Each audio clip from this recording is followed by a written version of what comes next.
Hello, hello. Hello, hello. I better be seeing some idle champions in chat real quick. Y'all know what's good for you. And of course you know what's good for you. You are your own self. You know what's best for you. Hello, Babylon.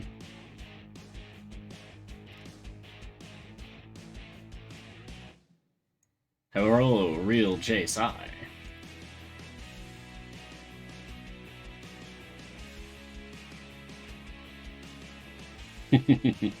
Hello, Zeldarons. Hello. How are you today? Hello, all my lovely friends. I hope you're all doing well. We're going to talk about idol champions today.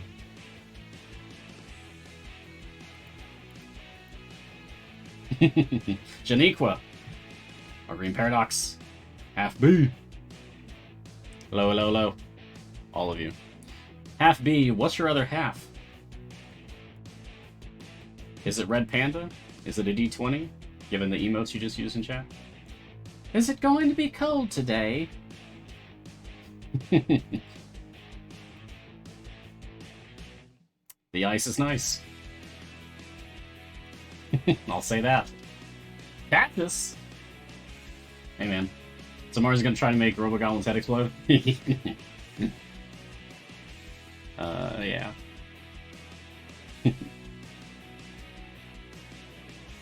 Probably better I don't say anything about that. But I'm excited to see how the rest of Robogoblin's day goes today. I get to play D&D with him tonight. And Gar. And Lee. And Jadisera. Very much looking forward to that. We're traveling up north, right? Yes! But it looks like we're going... like, we're in the north already, but it looks like we're going to the... east? East. Yes. Recovered your sense of balance. No longer feel like you're on a boat, so all good. Cool! I have not recovered my sense of balance. I've actually been off and on pretty dizzy. Mostly in the evenings. I think I've got an inner ear situation developing. We'll see how it goes. Right now, I'm alright though. I can do the stream.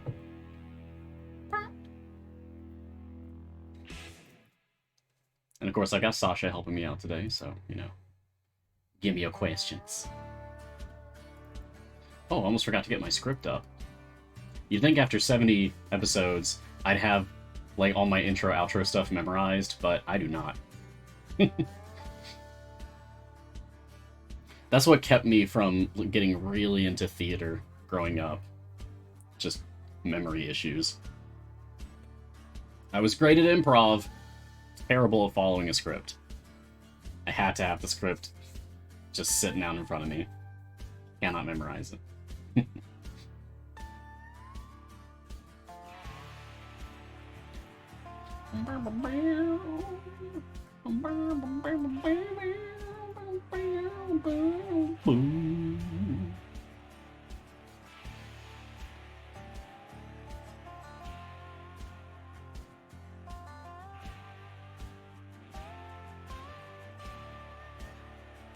Have I bought the hair? The hair? Oh. I was not aware of the hair until just now. So I guess you're gonna get to see my reactions to that on stream. Oh, hey Gar! Hey man. Glad to see you. Oh, you're doing last minute prep? Hey, cool. If you can't stick around for the stream, totally fine, man. Do what you gotta do. Hey, it's gonna be okay. Even if it sucks, it's gonna be okay. You're among friends, not strangers. It's alright. Anyway, let's do the thing.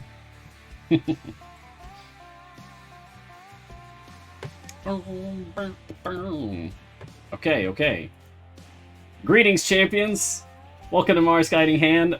I continue to somehow be Mars, and this continues to always be Idle Champions of the Forgotten Realms, a free-to-play, officially licensed Dungeons & Dragons strategy management game from Codename Entertainment. On this partner stream, we take a look at the latest content, discuss strategies, and answer any questions that you may have about the game. So get cozy, get a cup of tea, or two, and join me for a couple of hours. We take a deeper look at all things Idle Champions. Today is Wednesday, August 4th, 2021, and this 71st episode, we will be talking about Icewind Dale Part 8. The latest update to our permanent campaigns is taking us back into the frigid north of the Icewind Dale. We're going to talk about this. We're going to actually play that adventure. It's going to be a good time. We're going to have the dialogue turned on, and we're going to just really indulge in the new art, background art, monsters, what have you. Anyone who's watched my show before, you know how I get pretty fun reactions. If I can toot my own horn real quick. I think you folks tend to enjoy my reactions to things that we see in the game. So, and we're going to answer any questions that you might have. I've got Sasha helping me out today, catching questions for me for the chat. So go ahead and throw your questions into the Twitch chat. Sasha will grab all of your questions and put them in a questions document for me to refer to at my leisure throughout today's stream. We got 2 hours. Let's talk. Okay, so, yeah, Guiding Hand episode started, everyone starts now. Woo! Let's go ahead and end my Mad Wizard replay. By the way, this is going exceptionally well. 114,000 gems. I think once I hit 150,000 gems, I think I can purchase all of my remaining gem feats. I'm extremely close to being done with gem feats. I'm extremely close to being, like, by this time next week, I will have all the gem feats, and the only feats I'll have left to get will probably just be for Zariel patron feats. I think those are the only ones I'll have left to do. So, that'll be cool. Let's go ahead and wrap this Mad Wizard farming up, because this is just what they do all day, day.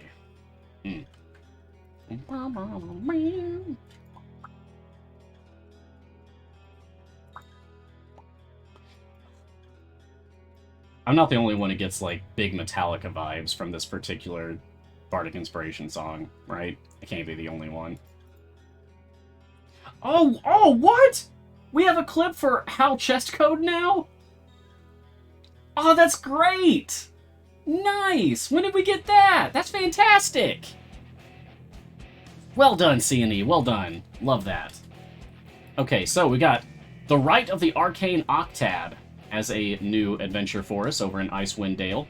Explore the ancient city of Ithrin while the remainder of its defenders try to keep its secrets hidden. Must have completed Tekalili's hunt. We did. Complete area 500. No restrictions. 1,000 gems. Let's go. And sure, I guess we'll have our speed team turned on to start with. Oh, but let me turn off auto progress. Let me turn cinematic speed down to normal. Good. Okay. And I want all of my familiars gone. Oh, precious buns! Okay, and let's take a look back at the journals so we don't miss anything. Okay, so tracks and signs of life everywhere. Dead city not so dead at all. That means things. Netherese long gone. Okay. The Mythalar of Ithrin can be found. Yes, easily found. The Spire of Iriorithus. Powerful magic is warding the area. Look at the architecture. It's alien, almost otherworldly. Netheril might as well have been for another world for all of its magical advances. Cool. Aw, that's super cool. Okay, Nothics are everywhere.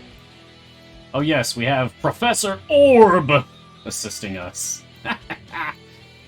The Orb channels all the knowledge and personality of Professor Scant, a learned sage. Intellectually intimidating. Okay, he called us Thunderheads! Rude. Okay, that catches us up. Let's go. Oh, man. Okay, well, first things... Ooh! The thick lines! Look at the thick lines on the background art here in the shadow work! Wow! Hey, that looks really good! I mean, I know I compliment the background art a lot, but I like the colors. I like the thick lines. Ooh, oh, there's like 3 different levels of like parallax background going on here. Look at that. The pillars are moving across the screen at 1 speed. The middle ground here is moving across the screen at a different speed. And then the very far background, the skyline view, that's moving at another different speed. Nice! Oh, man. Well done, well done. Love that. More of that, please. So good. Okay. Enjoy the dialogue. Enjoy the background art and the monster art. And Deacon eats the bunnies? No! No, someone feed Deacon. Deacon no eat bunny. Deacon eat no bunny. No bunny Deacon eat no. Okay, so. Oh, there was a boss! It went by so quickly. We don't even have familiars out here. I'm gonna go back. Oh, sorry, Wolfgar. I need to see what we're killing. Oh, it's just a Galabdor. Okay. No big deal. We've seen those before. Alright. Happy Wednesday to you too, Alias Buck. Good to see you. Cheers, everyone. Joining me. It's not often that I get 2 cups of tea. Oh, hey! Killmall. Thanks for subscribing to the C&D Games Twitch channel and supporting our little network here. Oh! Alright. Whoa. So, have I bought the hair? Asked Cassius during the pre-stream loading times. I have not, and Cassius is asking about Espus was having snake. Okay. There we go. Cassius was asking about this Star Silk the Chimeric hair, which is new to me. I was not told this was happening. So this is a very fun surprise. I love it. It's so pretty. A popular pet in the lost necropolis of Ithrin. Alright. Yeah. You got me. You got me.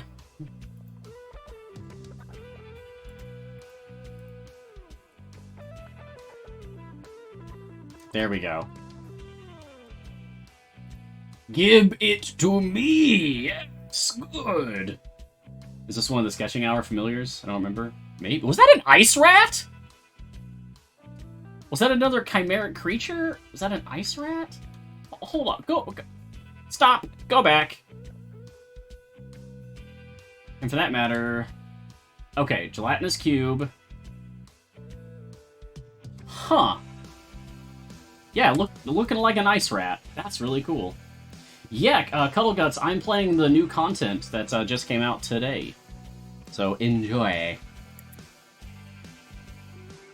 Yeah, new dialogue, new art, new monsters, new distractions. And we should have Star Silk, the Chimeric hair, at least out here doing this. Oh, that's a very, its poor little head is, like, bobbing real hard as it flaps around. That cannot be comfortable.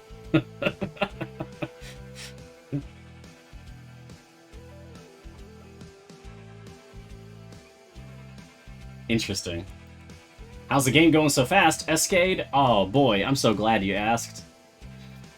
We get asked that so many times that we have an entire bot command for that. Yep, ! speed. Watch that clip that just got linked in the chat, and you will have your questions answered. Basically, there's multiple elements of the game that can make the gameplay itself go faster. And when you use them all together, you go much faster. Misk successfully pokes invisible things on table, and confirms same relative squidginess as humanoid body. Or perhaps large ham. For Netherese healer is also fond of buffet. Ah, that's great. You gotta love Misk's sense of humor. Okay, let's see. Mikaru cubing. How do you unlock the Icewind map? You know? Off the top of my head, I'm not sure. I know that as you play the permanent campaigns, you eventually just get access to the other permanent campaigns. For me, it was just I opened up the game one day and I had it. Because I assume I already completed all of the prerequisites prior to it. Immortal says clear 50 missions. Can anyone else confirm that? If it's just clearing 50 missions? Meister Wilbur says Icewind must complete 50 adventures variants. Okay, so that's at least two. That's at least two folks in chat. Thank you for chiming in. Appreciate it. Oh wow, not even Gar knew. That's rare. It's rare for both of us to be stumped.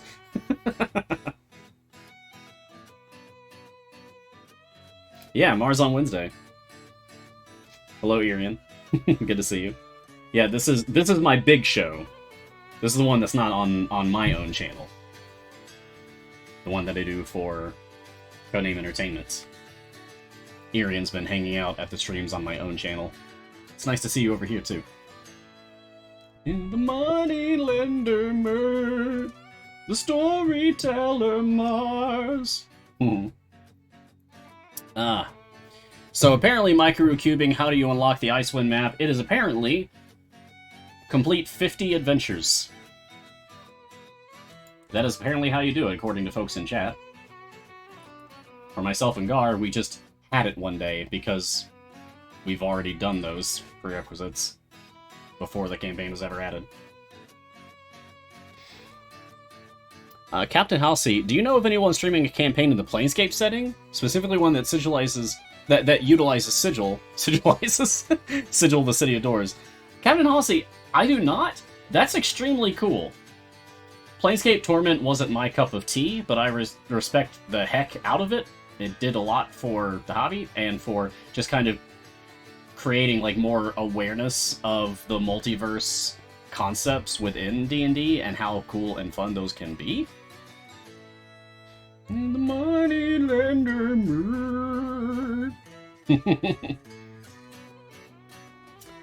So, if there is someone streaming a campaign in the Planescape setting, especially featuring Sigil the City Adores, I do not know about it. Anglospark, why do I have no champion in the middle? Did I miss something? You didn't miss anything. I just don't. Apparently I don't have one saved in that spot. Let's fix that. Who should I put in there? Maybe not Havilar. Maybe...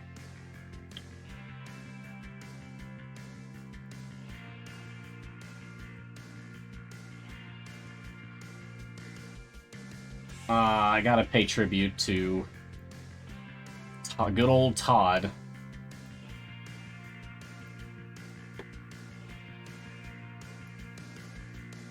There we go. So we're gonna have Averin in the middle there to keep us going. Because just having Averin in your formation is gonna add like 50 stages to your push. Just a great person to have around. Gar, you just noticed the area requirement for the base adventure here? Oh, yeah, 500? Yeah, so, you know, the patron version of this, like, the variants you have to do for this one, and then the patron version of those variants, that's a toughie.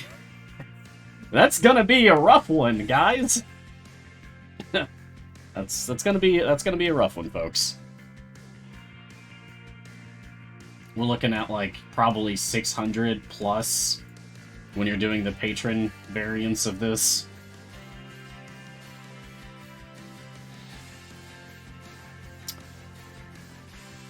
Is the general consensus, this is from Tickled, is the general consensus to dump event and time gate favor earned into the Torm campaign?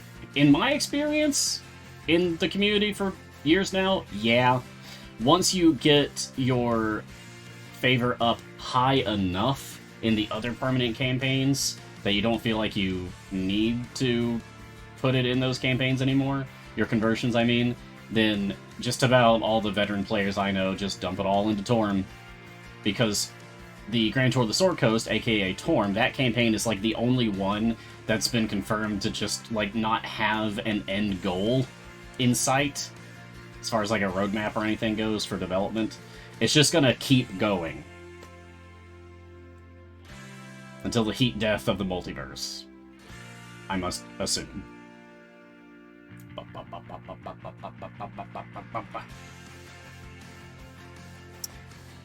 And what is today's tea? Which I have set as my permanent question 1 now. Somebody always asks, so I figure I should just go ahead and keep it in the questions document. Today's tea. And check this out, if this is working. See if this is working. It is. Okay. Today's tea. I've got 2 cups. I got this cup here.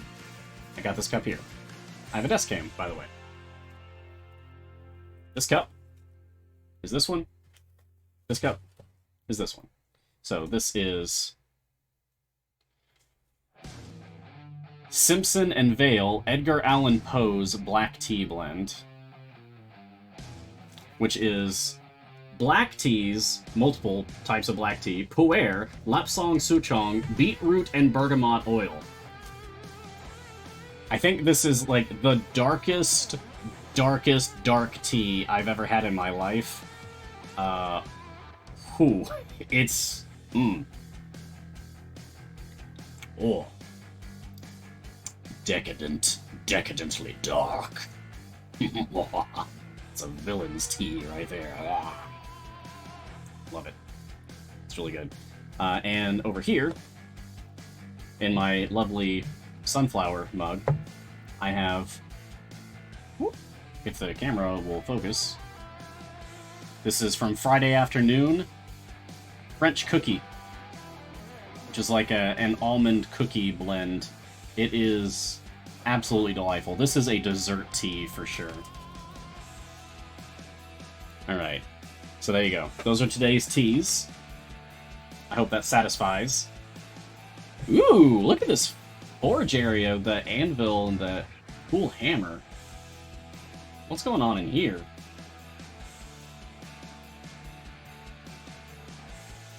Neat. Oh, Gymnesis says you just checked blessings. There's placeholders for more blessings. Really? Oh my god. And it still says Avalanche, which is weird, right? Like, they're still using the code name for this campaign in the blessings. You'd think after all these months they would have fixed that by now. Oh no! Oh, I hate this! Oh gosh. This is a construct with no face, a mouth in its torso, and holding a giant hammer. Okay. That one is not my friend. Shield thy heart with a wand from the nether oak. Belly mouths are the worst. You got a shiny today, Dragon Boy. Nice! Hey, congrats!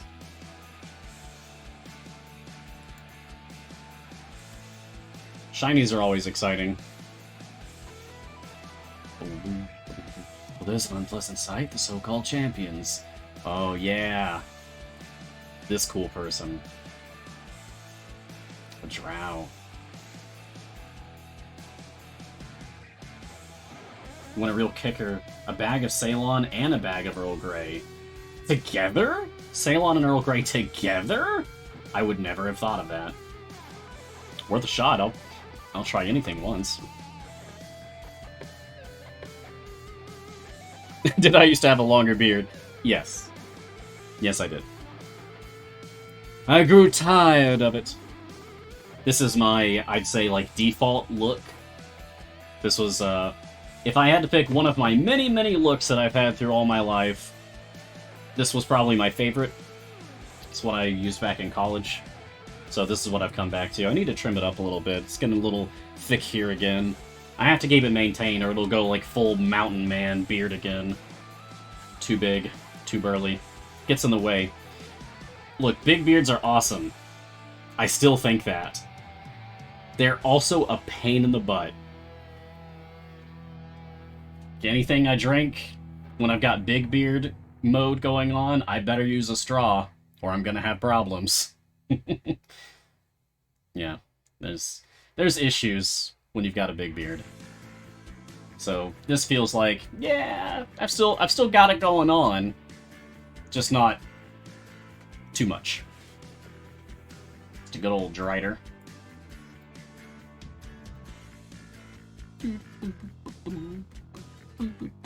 Too big, too burly.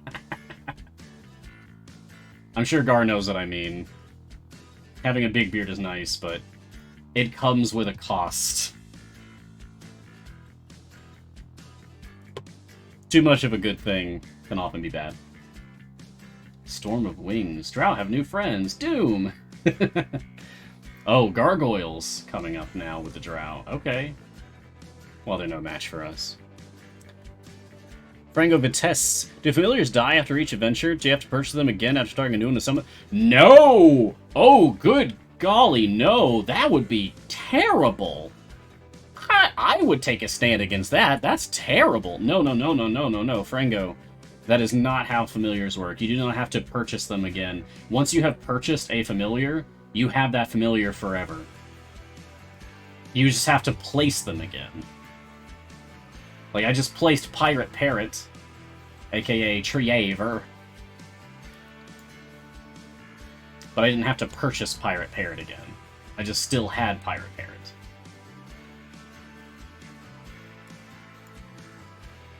Alright, you guys are getting in the way of me taking the bird off. Come on. There we go. We're not at the final boss here, but it does look like we're squaring off against Drow Friend. Yep. Just Drow Mage. Oh, it doesn't even say his name. Woo!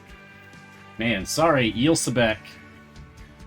You are so unimportant that you don't even get your own canon name on your health bar. That's sad. Just Drow Mage. That's sad. Alright. What else we got? Irian. I've been struggling to get a second bond going with the Shara and Strahd variants. Any suggestions for suitable trios? Time gates at the ready. Ooh. You know, I don't think I've done a Shara DPS for Strahd variants. Specifically. But let me do something real quick.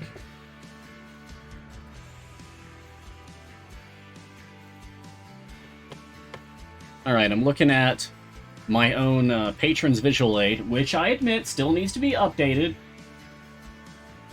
Give me time. Life is busy. But Strahd, there's the Shara, yeah, okay. How about... Uh-huh.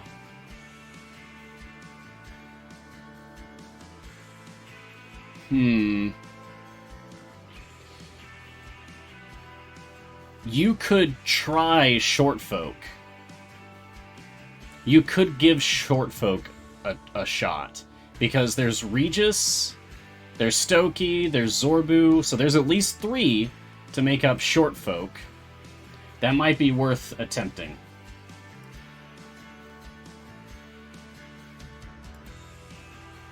Good luck.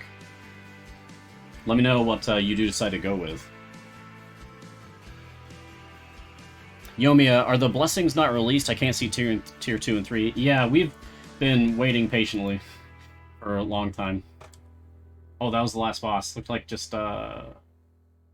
Mind Control and Magen. Okay, we've got living spells to take care of. Okay. You're off to grab Stokey? Yeah, go get Stokey. Stokey also is just like a nice trophy character to have because Stokey was the first ever event character. The first ever event champion. Ever. She came out like 2 days after I started playing the game. So, special place in my heart for Stokey. She's cool. The OG event champion. Okay, so now that we have gotten through the initial 50 stages, we may now go faster. So I'm going to set this up to instant. Get familiars on the field.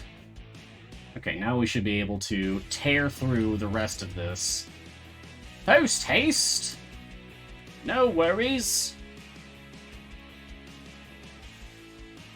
And we'll probably need to put a Fire Breath on.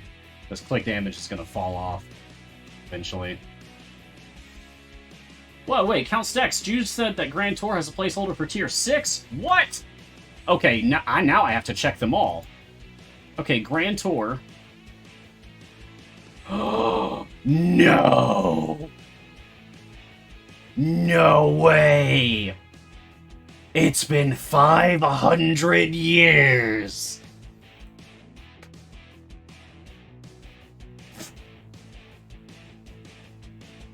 What could this look like?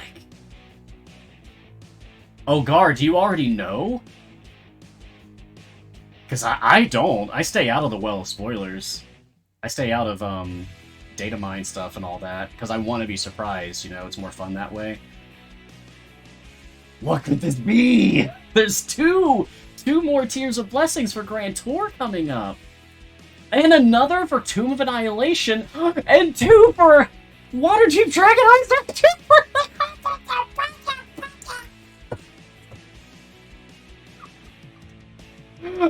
Oh my gosh!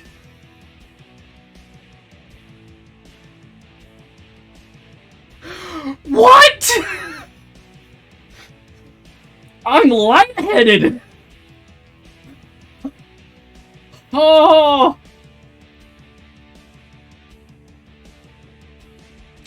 C&E! You shouldn't have! Pay no attention to the hidden blessings, says Sean. How can I not? If it's in the game, I'm gonna look at it! That's my job! Oh, gosh. You saw nothing, I say. Okay. Oh, gosh.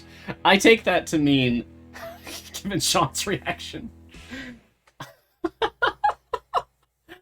Oh, gosh. Okay, so they are apparently working on new blessings for every permanent campaign? No idea when they're coming. But super cool. Very excited to see what comes out of that. Oh, oh boy, I wonder how far away that is. I mean, that's a lot. Look at this again.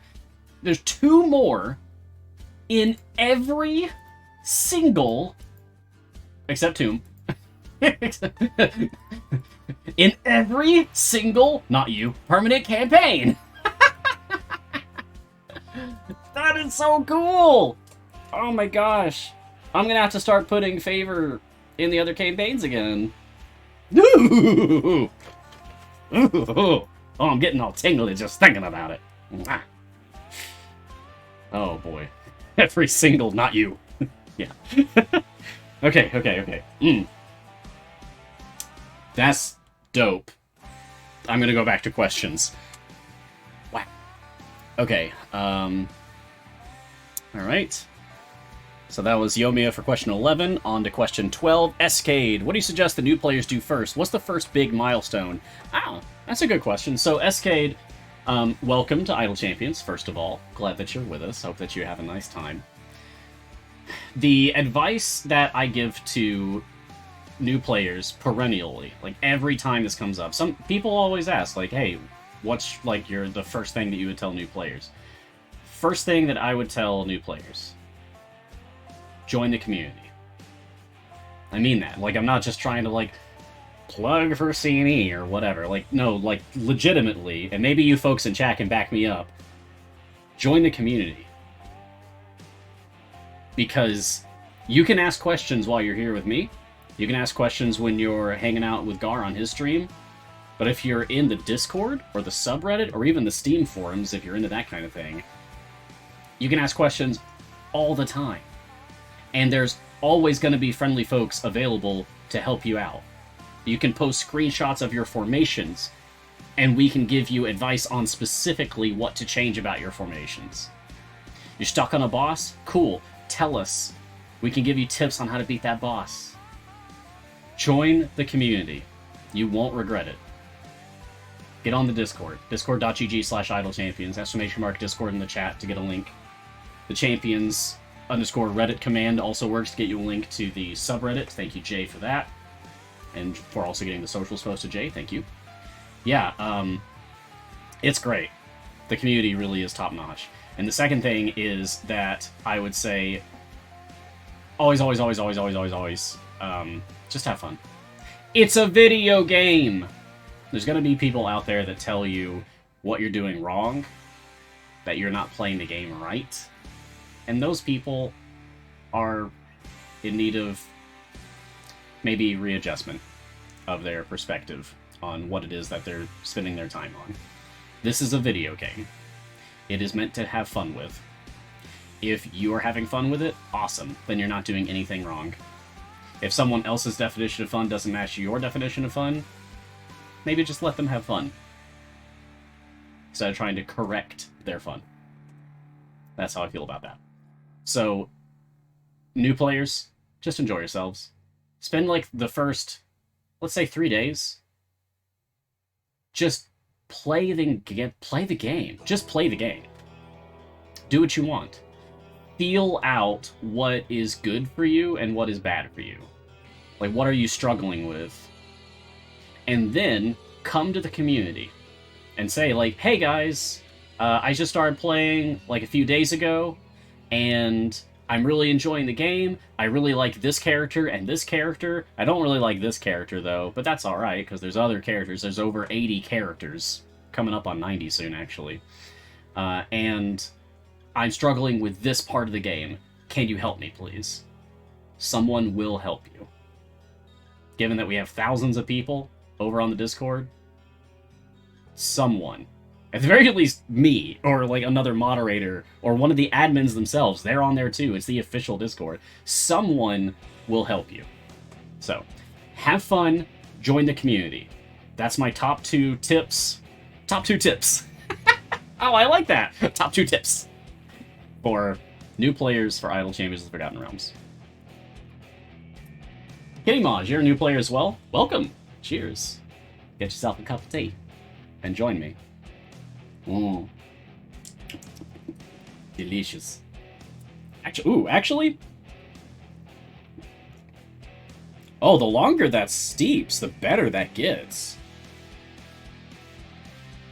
Oh, wow. It was actually like a little, just a little bit stringent at first. But like the longer I let this steep for, the more it's blending. That's great. See, this is why I'm a bag-in tea drinker. I leave the bag. I always leave the bag in the tea as I'm drinking it, because it evolves the experience over time. Ooh.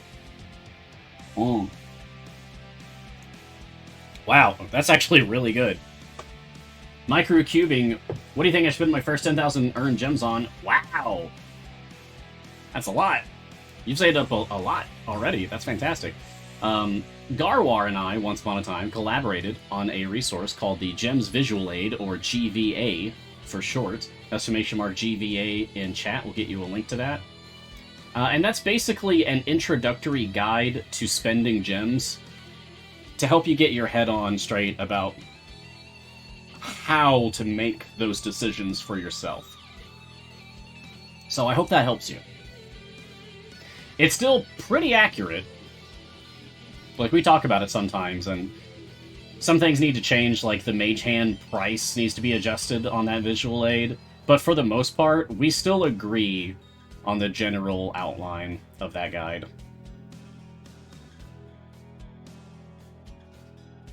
Oh, yeah! Hey, thank you, Bayushi Akira, for gifting a sub to Kitty Maj. That's awesome. Considering that they're a new player and they just joined us, that must be very welcoming indeed. Nice. Thanks for supporting the channel. Okay, let's see, more questions. Oh, and Escade, you also asked what was the first big milestone. Your first big milestone? I guess, like, the very first big milestone might as well be clearing stage 50 for the first time on anything. Because when you play events, there's an event starting next week. because they happen at a consistent 3-week pace, so we know when they're coming up. There's an event next week, so when you're playing an event, you have to beat stage 50 to unlock a character permanently in each event. So I guess the first major milestone for a new player is just beating stage 50 for the first time. Because that's like understanding, okay, I've got what it takes to earn new characters permanently now.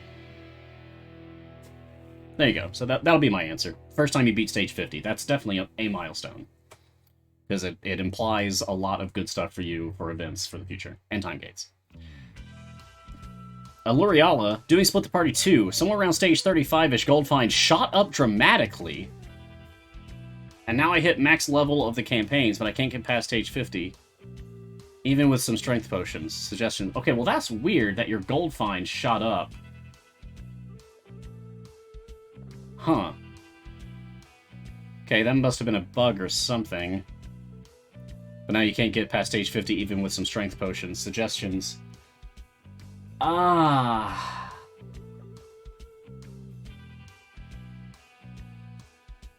Can you...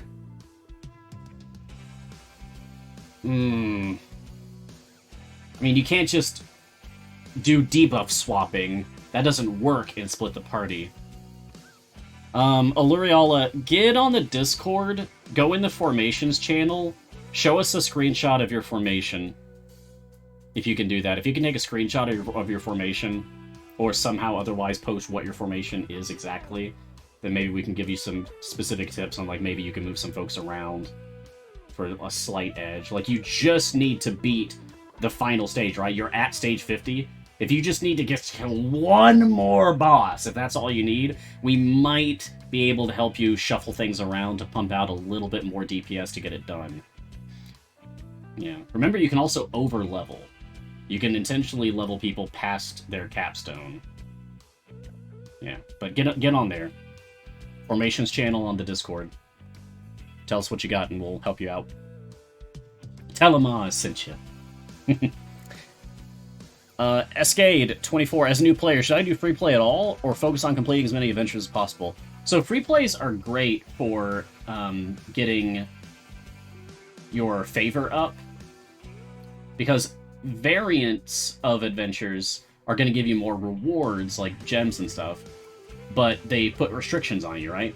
And the more restrictions you're faced with, the less likely you're going to be able to get up to high stage numbers, and thus high gold numbers, and thus high favor numbers when you reset. And you want high favor, because high favor is how you get permanent gains in each campaign, so that your next run is even easier. That, like, all your subsequent runs are easier. And I'm working with 6.25 E67 Torm's Favor for Grand Tour of the Sword Coast. That's great. You want those numbers up as high as you can. Free plays are the best place to do that. If you're interested in farming up your gold in order to farm up your favor in a campaign, free plays are the best way to do it. If you're not intending on playing a free play out to as high as you can possibly go, then there's not really a point to playing the free play. Free plays pretty much exist so that you can push up as far as possible to get high gold, get high favor, and then reset. On the other hand, free plays also exist because maybe you just think that particular adventure is fun. Maybe you just like the enemies that you fight. Maybe you just like the background art. Maybe you just like the quest objectives. Or the funny dialogue. That's okay too. You don't always have to have like a goal in mind. You can just enjoy yourselves. I do sometimes. Sometimes I'll just play a good adventure. Not for any gain, just because, like, oh yeah, I like this one. This, like, there's a cool boss fight at the end, and yeah, it's just, sometimes it's just fun. There's nothing wrong with that. Onyx Squared, Mars, have you tried the Redis, the Red Espresso line of products. One word, Red Espresso. They have teas and faux coffees, etc. based on red rooibos. And I think, really? I have not. I'm going to write that down. Thank you.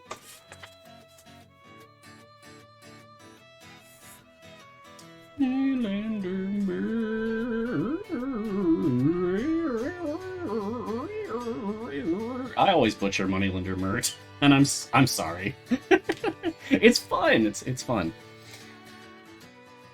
Thank you for the recommendation. I will check that out, Onyx Squared. Orion the Wise. Should we push as far as we can in all campaigns, or most of the time we should just do the objectives? It honestly depends on your playstyle, right? Do you just want to play the objective? Okay. Do you want to push as far as possible? Okay. The Discord link, Honda Hero, is discord.gg/idlechampions. You can also type !Discord into the chat to get a direct link to it to click on. Also, !Socials do the same thing. But Orion, it's really up to you, but if you're asking from, like, an optimization perspective, then it's still contextual. It's still based on, like, what it is that you're trying to do. Conditional. Are you interested in getting your favor up as high as possible? Okay. Then yeah, like, play it up as far as you can each run. Are you interested in getting gems from the rewards for beating adventures and variants? Is that your priority? Because with gems you can get chests and familiars and skins and stuff. Okay, then just play the objective and move on. But you are going to reach a point where if you're only playing the objective, you're going to start to struggle eventually. So it probably comes down to a balance of playing the objective versus pushing as far as you can. Like, kind of mixing it up. You probably just need to find a happy medium somewhere. Good luck, Orion. Vladimir. Oh, Vladimir. Cool name. I like that. Is it okay to convert Sabra's favor now the event is over? Or do more events use Sabra's... Yeah, you can go ahead and convert. Look, I'll do it. I'll do it right now. Where's my Sabra's favor? One of these. Oh, there we go. Sabra's favor. Yep. Here we go. Oop. Oop. Oop. Done. And now I've got 2.91 E68 Torm's favor. Yeah, don't hold on to it. In fact, if you wait another, 4 days? Monday at noon Pacific time, if you wait until then at that point, the game is going to force you to convert anyway. So, you might as well just go ahead and do it now. Bayushi Akira, did these new adventures not get patron variants? Oh no, they should. Everything should. I can't look at them yet. I have to beat the base adventure, and then the base adventure will unlock variants to play. And then by beating the variant, I will unlock the patron versions of that variant. So I can't even look at the patron versions of these variants yet. Because I'm still working on the base adventure right now. I have to beat this adventure, then I also have to beat a variant of this adventure, and then the versions of that variant for each patron will show up. So we're almost there. We need to do one more cycle of 50, and then I can move on to checking out what the variants are of this. So, time will tell, Bayushi Akira. Oh, you've already finished the Adventures Base variants already, and you're not seeing the patron versions of it? Have you restarted your game? Close your game and reopen it, and then get back to me if you still can't see those. Because now I am curious. It's rare that they don't have a patron version of a variant. That's usually, like, if a variant really can't be done for a patron version. They've only done that, like, a couple of times. It'll be really weird if all the stuff that they added today has no patron version at all. Yeah, if they still don't show up after you restart the game, and it's showing up for other people, put in a support ticket. Maybe Sean can help you out. Sean! Okay, what's next? HFB, Pereira. Modron or Patron first?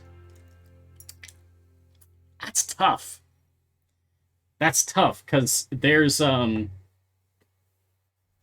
good points to both, right? It's kind of a toss-up. Flip a coin, if you have to. But honestly, I think you should start with patrons first. Because by getting the patrons open, you can at least, like, start getting time gate pieces every week. And that's going to help you out in general. You can also get Modron chest from patrons. Yeah. There's a Modron component chest for each patron each week, just like the time gate pieces, and that'll help you out with Modron as well, specifically. And then there's also the patron perks, of course. They're both really good. The Modron system and the patron system are both really good, and they're important, and you should do both. But if I had to choose one to focus on first, it would probably be patrons. But I'm like 55-45 split on that. Like, just slightly leaning in favor of patrons. That's tough. But there's my answer. And question 20, just in time to finish this. Dirty Toes B. It says in the guide that all chests have a very small chance of giving a shiny. All chests that give equipment have a 1 in 1,000 chance of getting a shiny. Does it only award shinies based on the chest type? Gold chest only has a chance of awarding one of the non-event heroes a shiny. Yeah, that's true. It is based completely on what kind of gear comes from that type of chest. Okay, so we can finish this particular adventure. Speaking of shiny, I have a potion of polish to use. We should do that soon. Okay, here we go. You're giggling at the code? Oh, good. It's totally randomized. Some people are cool enough that they get, like, specific codes, and that's awesome, and I'm always jealous. But mine are just random. Okay, so Alien Allies is our variant for Rite of the Arcane Octad. Explore the ancient city of Ythrin while a group of Nothics attempt to assist you. Area 550, objective.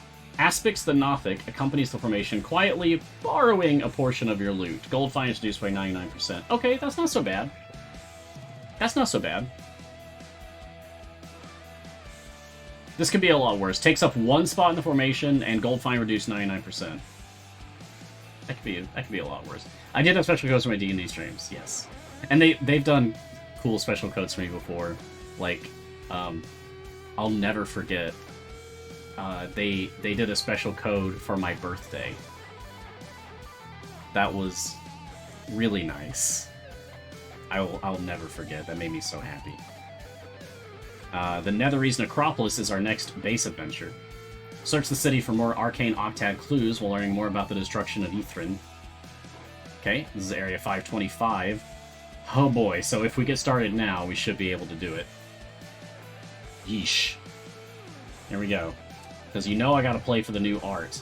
Oh, that's a living Bigby's hands. Cool. Big Daddy Mage hands. When do we get this familiar? Because it takes up, like, all 6 of the field slots for familiars. Big familiar. Actually, that would be cool. What could that be like? Like a deluxe familiar? Huh. Steal my idea, C&E. Deluxe familiars. That'd be neat. I just want more familiars in general. I put out a guide over the past week to a guide to familiars on Reddit. And it was just a very tongue-in-cheek, like, I just think familiars are neat, and I want more of them. Every familiar is a good familiar. Yay. It was just that kind of a guide, not really a guide. I just think they're cool. Look how many of them there are. Wow! It's getting bigger. The box is getting bigger! Okay. So let's level people up. And let's get Averin in here for good measure. Okay. And let's take them away. Let's get this cool familiar out here. Oh, come on. There we go. Yeah, so this is the new familiar. Star Silk, the chimeric hair. Popular pet in the Lost Necropolis of Ythrin. That's really, really cool. He's a bunny with wings. Trevor! Welcome. Hi. Good to see you, man. I hope you're doing okay. I noticed the tea time hashtag in the tweet today. It's very good. I made 2 cups of tea just because of that. Cheers. Oh man, that's good.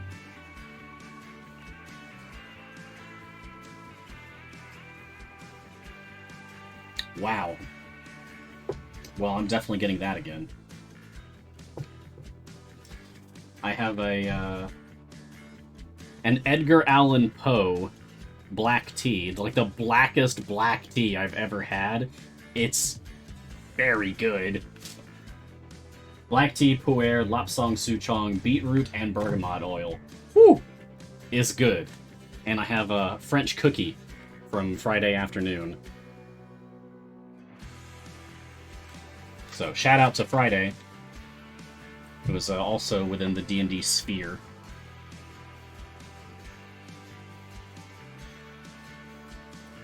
Friday makes excellent teas, and I'm jealous of everyone who lives in Seattle who could just go to Friday shop. We're in search of a poem of sorts, most likely in Draconic. Oh. You spit on my friendship? Ugh. Rude. Why do night hags have to be so rude?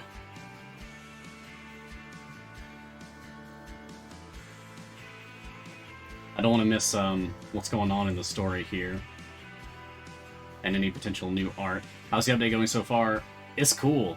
The background art, Trevor? You see this? You see this background art we've got going on? Look at the thick lines.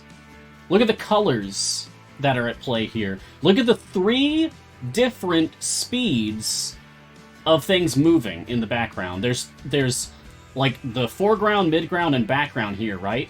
And each of them is moving across the screen at a different speed. That's a very nice touch. It looks great. A library! Oh no, it's on fire! Wait, it's fine? I'm confused now. Okay, it's almost on fire. We need to stop it before that happens. What the heck just happened on this past stage?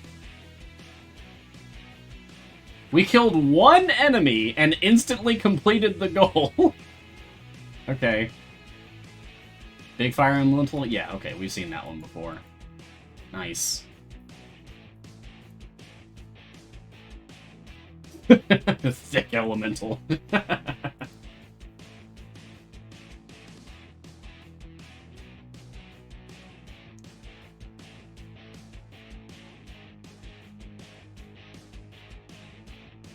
I know I've got my speed team out. It just still surprises me when we kill like 1 thing and we're done. That's a little too fast. Give me time to appreciate the view. Come on, Kingsport. Ah, attend to me now, lackey. Right away, my lord. Is this a penguin? Is this some kind of penguin chimeric creature? The heck is going on? What item level is my who at? Just a moment. Very wordy dialogue here. I'm gonna have to go back and read this.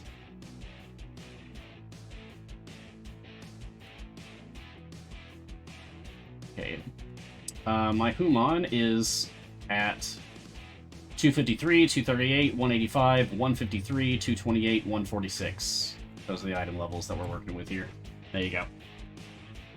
That was a perfect Melf Human Sentry combo. Nice.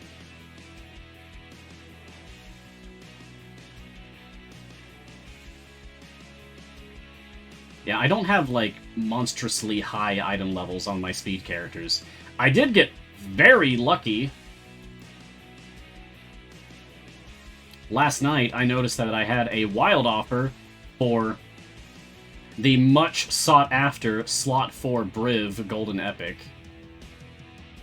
So that was a huge win.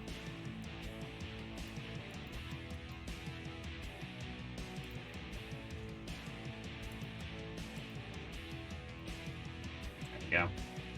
Okay. And you know what? Let's level people up some more. Okay. Get the bunny back out here. There we go. Alright. Okay, more questions, because I'm starting to fall behind.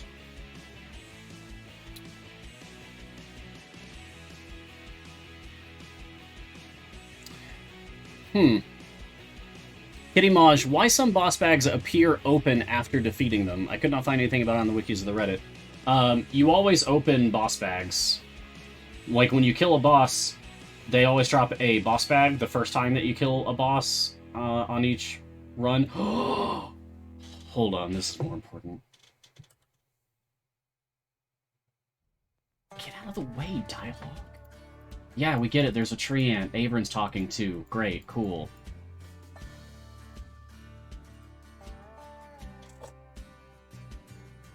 Wow. Oh my gosh, can you imagine taking a walk through a place like this? That's beautiful.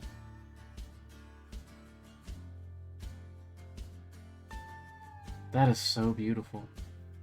Wow. What was I doing? It's just really pretty. Oh man, I love the art in this game. I really do. Kitty Maj, yeah, every time you beat a boss for the first time in an adventure, we'll be putting everyone toward only the worst means, promise.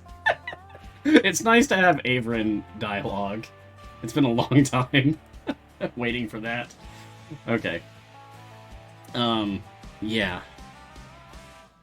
Bosses drop boss loot bags, you open up boss loot bags, and you get stuff for it. And when you have at least 5 familiars on the field, then they open up boss loot bags for you as they appear. So that can cause boss loot bags to appear open, I guess, like if you're just moving really fast. But it doesn't make a huge difference. You're still going to get boss loot bags, and you're going to get the stuff inside the boss loot bags. If your boss loot bags appear open, instead of appearing closed, like that one just now appeared open, it's not actually going to make any kind of a difference. Just visual, I guess.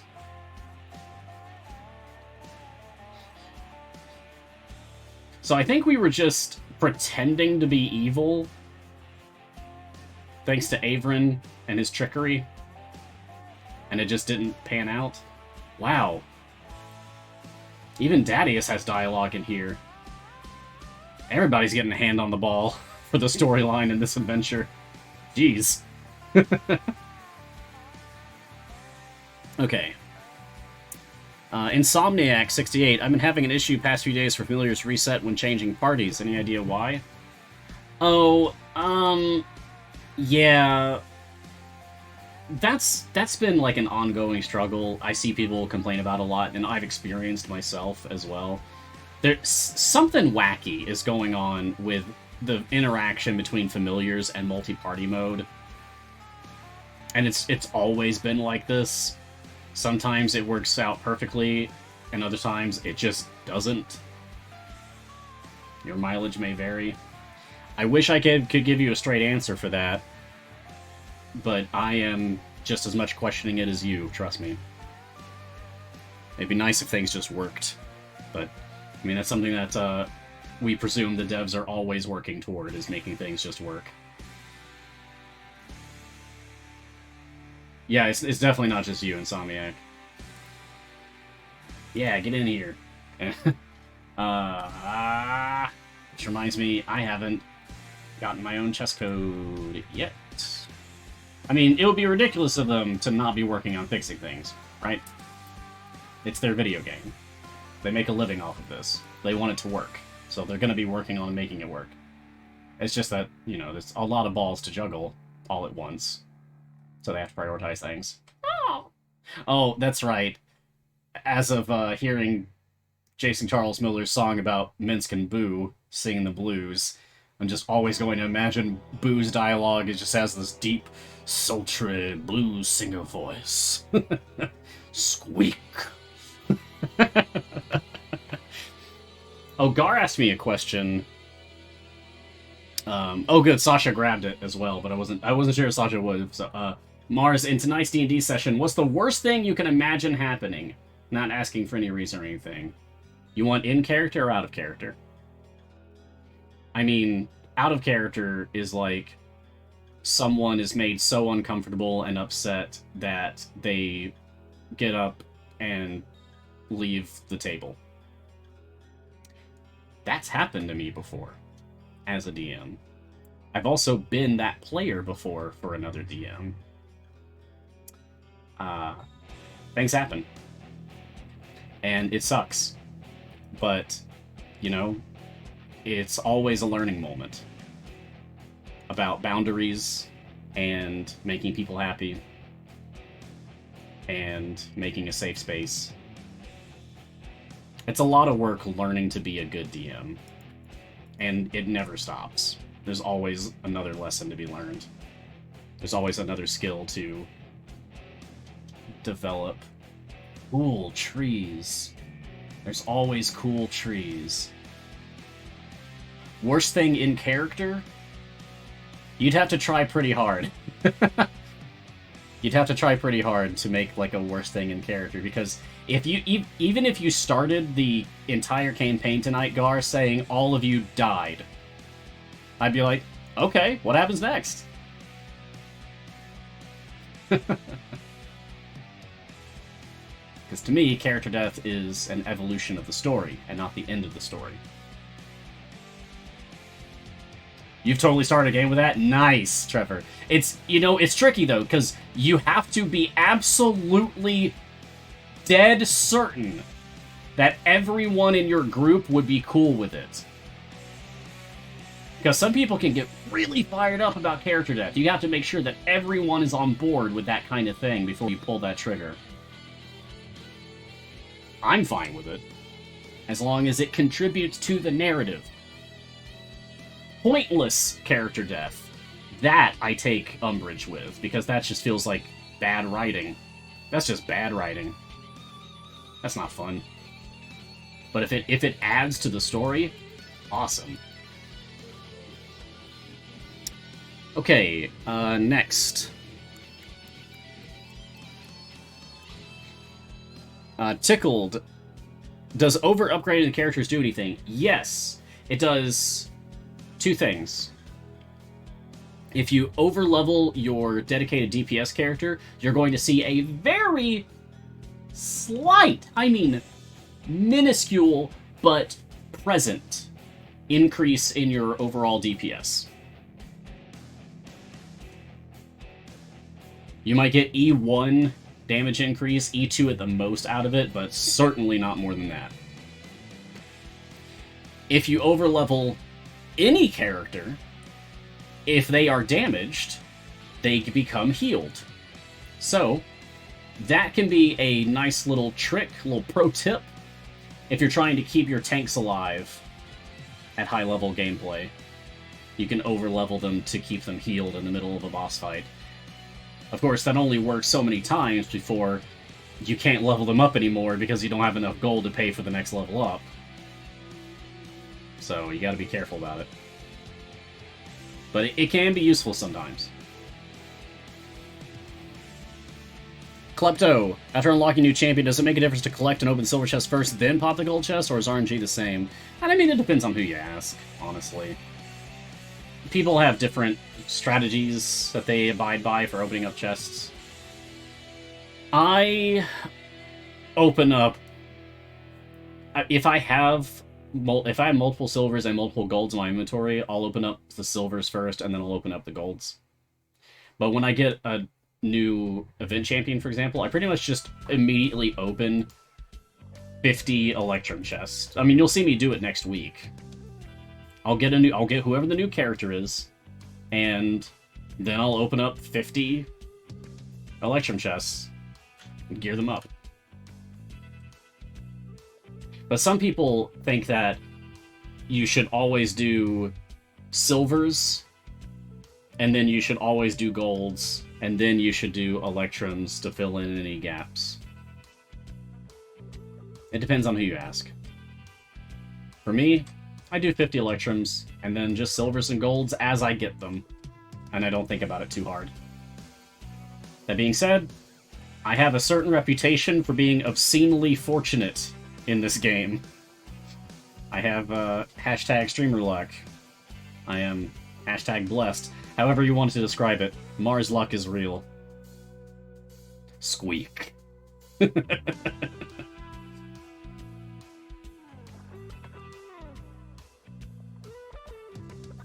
Okay. Sasha. My blessing screen is currently showing empty tier 4 and tier 5 blessings. Am I missing something, or do I get to unlock those later? We all get to unlock those later. I presume. Those showed up in the game today, with no fanfare, no announcement of it, which tells me that they're working on it. It must be just around the corner that we've got new blessing tiers coming to the permanent campaigns, which is always an exciting time. You're going to get some hot discussion in the community around whatever those details are. But yeah, the tiers exist, but the blessings for those tiers don't exist yet. So it's kind of like a little heads up, like, hey,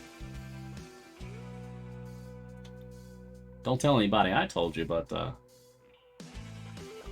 new blessings coming around the corner. That's kind of how it feels. Like it's like a little tease, like, hey, there's new blessings, just by the way. Not yet, but soon. Stay tuned. Yeah. Oh, thank you, Irian. Yeah, Gar and I both have creator codes now, which is cool, because it feels like we've got a little club going on, a little partnership. That feels nice. Big thank you to Gar for helping me make that happen. Big Ol' Beast. I read a thread that says the ratio of favor converted gets better based on how much favor you have of what you're converting to. Yeah, so the ratio doesn't get better. It's always like... Okay, so for example, if I open up my blessings right now, if I go look at... let's do... Sure, Gond. So, Gond's favor. On June 11th, 2021, 11:06 a.m., you converted 4.03 E47 Gond's favor to 6.58 E65 Torm's favor. Okay. So, the amount of conversion you get is always equal to, like, this E number as a percentage of, like, 10%. So... E47 would be like a 470% conversion. Yeah. E10 is going to be 100%. E20 is going to be 200%. E30 is going to be 300%. E40 is going to be 400%. So E47 is going to be 470%. So you want to... I mean, you just want to get your favor up as high as possible. There is an important distinction between converting event favor and time gate favor. See, time gates, you can also convert that favor to your permanent campaigns, but, it's only 1/4 of the favor that you would be getting if it were an event proper, okay?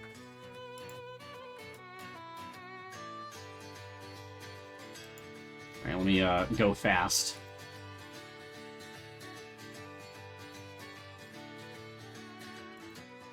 Okay, just want to make sure we're going fast, so that we don't need to worry about this for the rest of this run.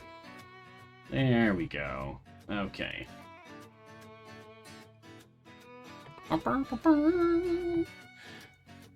Illyri, is the DLC changing daily? Changing? Surely not. There's wild offers. Maybe that's what you mean. I think it's every 48 hours you get a randomly generated wild offer that's unique to your game. For, like, it could be a golden epic or a familiar or a skin that you're missing. And then plus some consumables and chests and stuff and gems. So that is a randomized DLC. You could think of it like that. But everything else, no. DLC doesn't change pricing every single day. There are sales happening right now.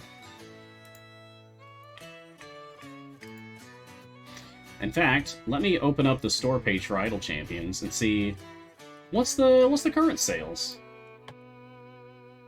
Looks like there's 50% off for the Arctic Fox Familiar Pack right now, which is great because it's adorable. Ooh, $2 Goldfish!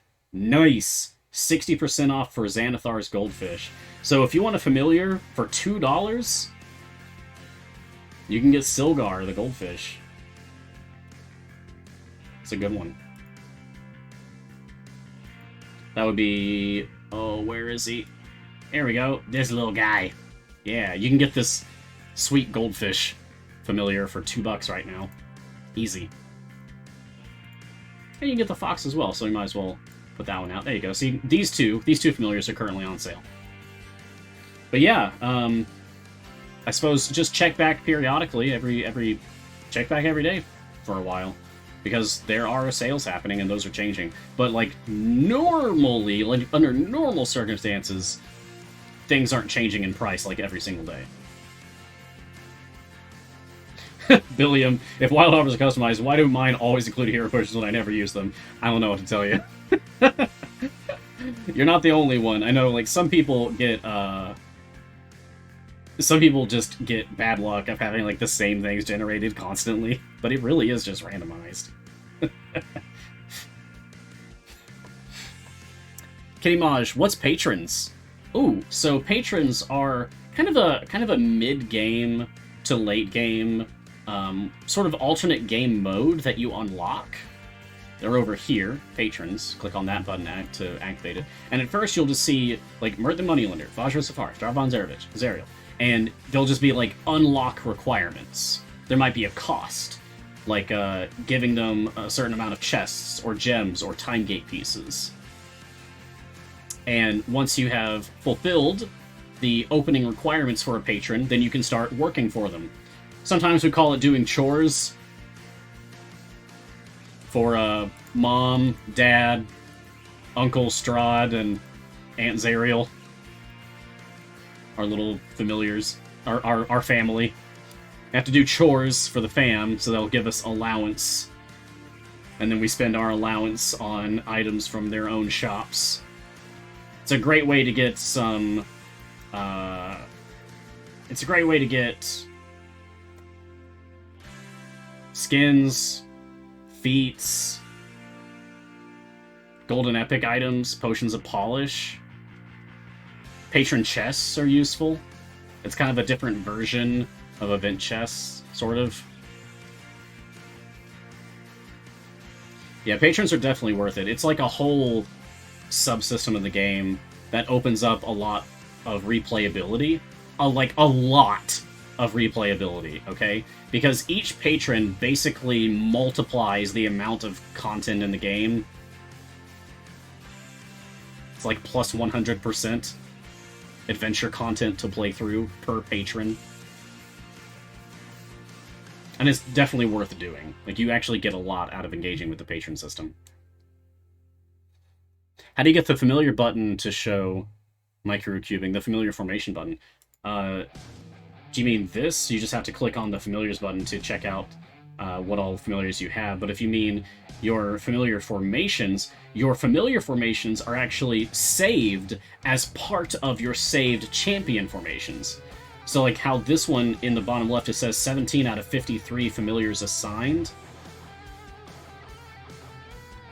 Every time I load this, it places the familiars that I have assigned. Oh, when do the buttons appear? you get access to the familiars. I think you have to get to stage 66 before this button appears. You have to reach stage 66 in any adventure for the first time, and then the familiars will be available to you at that point. Another thing is that you can hold down the F key on the keyboard to access the familiar's quick placement overlay, which you can use to just quickly remove and re-add familiars anywhere you need them to go.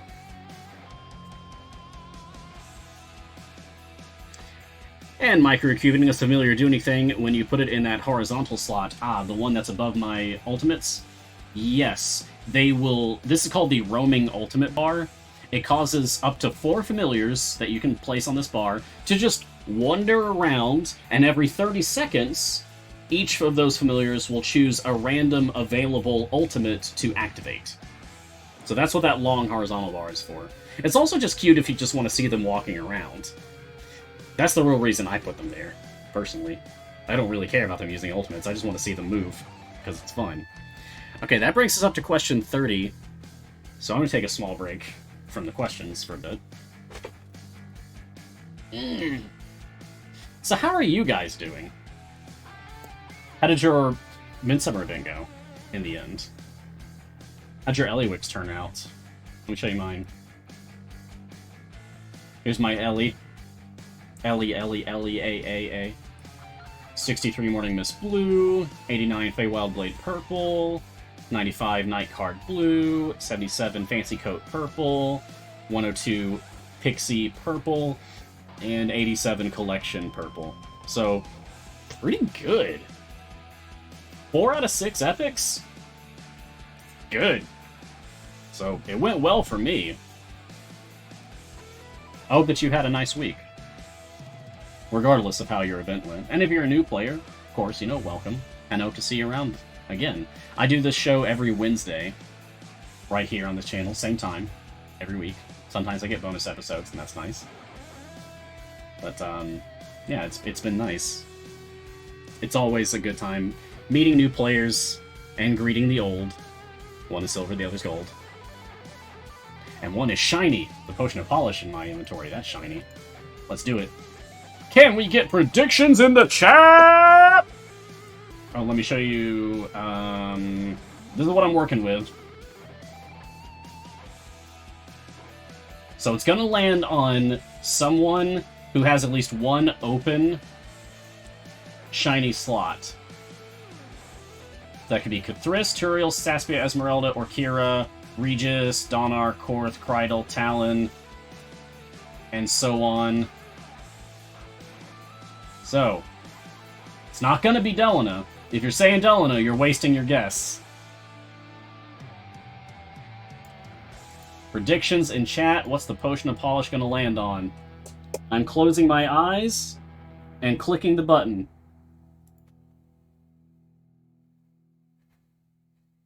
Hey! Alright! Okay! Alright, hey! Longest ultimate cooldown in the entire game? Yeah, I'll take a shiny for that, thanks! Not waste. Not wasted. The longest ultimate cooldown in the game. It's like 8 minutes to wait for that. So getting a shiny on that one? Okay.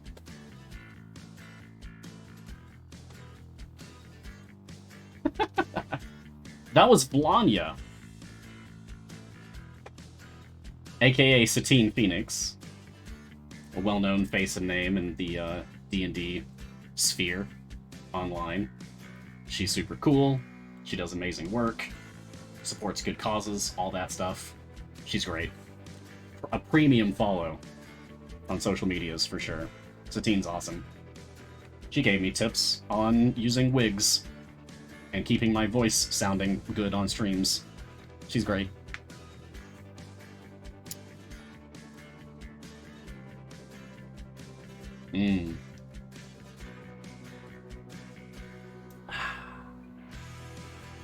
Hey, M455954, interesting name. Thanks for that subscription. Thanks for supporting the C&D Games Twitch channel. Cheers. Well, that is good tea.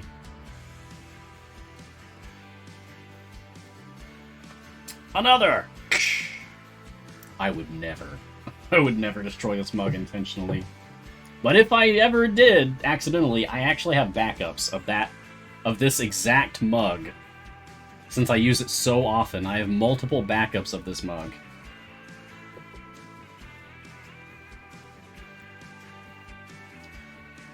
Now I'm switching over to my French cookie from Friday afternoon. And my cute little sunflower mug. It's so bright and happy. It's an interesting contrast to the dark and foreboding Edgar Allan Poe black tea. Now I got a happy sunshine tea with almond flavor. Yay. Yeah, I think I have 3 more of these. And as far as I can tell, they're the only ones in existence. Because I did some heavy research trying to find this exact mug online. Going to, like, different antique websites and stuff. And I eventually found a set of 3 that are this exact mug. And I got them. I got all of them. Just in case. I mean, it's my... I love this mug so much, and I use this mug so much. It's my first Twitch emote for my own channel. My first emote slot I ever got for my own Twitch channel. I made my mug. My mug is my own emote. That's how much I love that mug. So yes, I have backups with a backup. It's like part of my branding. Ugh.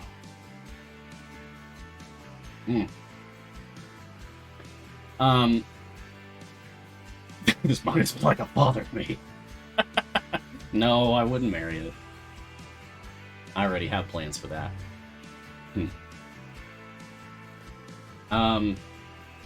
So, speaking of plans, there is a very important thing I've written down to make sure that I remembered to mention. I'm curious if it says on the schedule.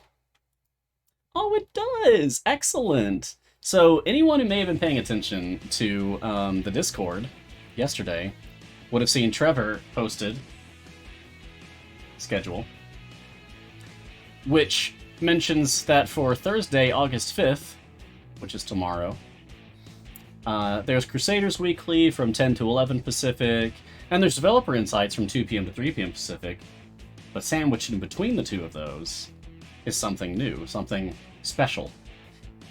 The Idol Champions Special from 12 p.m. to 2 p.m. Pacific. And it's not here. That show is going to be on the Epic Games Twitch channel. Twitch.tv/Epic Games.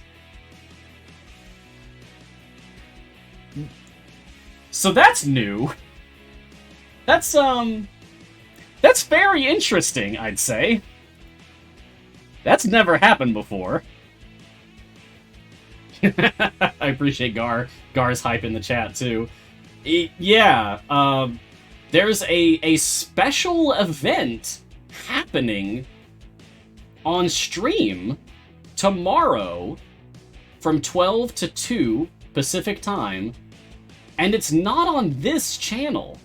They're probably gonna rehost it here, but it's not gonna be presented here. It's gonna be on the Epic Games Twitch channel. Yeah. I don't know how much I'm allowed to talk about for this, but hey folks, don't miss this one. You're gonna want to be there to be like among the crowd who bears like first witness to the info that's coming out tomorrow. Okay? Just trust me on this one. I'm gonna be there. I have started streaming way more on my own channel, which is twitch.tv/storytellermars. Like, follow, subscribe, all that stuff. Anyway, for that block of time, I'm not gonna stream. Because I got a different stream to watch! Under normal circumstances, I'd be streaming during that time. I don't want to miss this myself, so for that block of time, I'm gonna not stream. I'm gonna be over there. I'm gonna be over there. Oh, thanks, Scar, for posting the link. Yeah, that's twitch.tv/epicgames. Yeah. And I guess afterward I will stream on my channel, so I guess if you want to hear my reactions to whatever's gonna come up, there you go. I'm really excited for it. It's gonna be, yeah, noon Pacific time, that's 12 p.m. to 2 p.m. Pacific time. If you're East Coast, like me, that's gonna be 3 to 5. So, look forward to it. I'll be in chat. We'll hang out. I'm sure Gar will be there too, and like probably everybody we know in the streaming sphere for CNE is probably going to be there, because this is important. You can always catch the VOD, Metal God. Or just pay attention to like the Discord chat. I'm sure people will be reacting. Whatever it is, it's going to be real big, it's going to be real special, it's going to be real important, because this is something that's never happened before, okay? TTRPG Gifts! Hey, buddy! Great to see you! Has your package arrived? Because I've been streaming, so I don't know if it has. I'm not going to say anything more. You're not going to get anything out of me. But I hope that it has. It's just fun to tease you. But yeah, we were just talking about the Idle Champions special that's going to be happening tomorrow. And it's going to be super cool. Yeah. I really wish I could talk about it. It is hard to not talk about things. But I signed a contract, so if I haven't been given permission to talk about a thing, I won't. But the temptation is very real, I assure you. Alright, take my word for it. It's gonna be awesome. Just show up to the show tomorrow. I'll be there too.